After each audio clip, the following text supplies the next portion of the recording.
नागपूर जिल्ह्यातील उमरेड तालुक्यातील नांद जलाशयाच्या बांधावर वाढलेल्या मोठ्या वृक्षांमुळे बांधाच्या सुरक्षिततेला धोका निर्माण होण्याची शक्यता असल्याबाबत भाजपचे उमरेड तालुकाध्यक्ष मनोज दांदडे यांनी जिल्हाधिकारी नागपूर यांच्याकडे निवेदन दिले होते।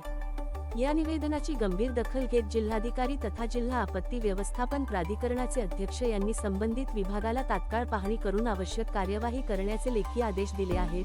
वृक्षांच्या मुळांमुळे बांधाच्या संरचनेवर परिणाम होऊन भविष्यात परिसरातील 30 ते 35 गावे पूरस्थितीच्या धोक्यात येऊ शकतात, अशी बाब निवेदनात नमूद करण्यात आली होती।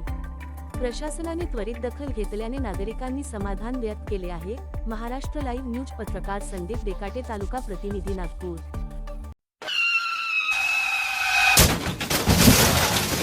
आता गाडीवर मोबाईल नंबर नाही तर इमर्जन्सी QR कोड लावा, जे तुम्हाला अडचणीच्या वेळी मदत करेल।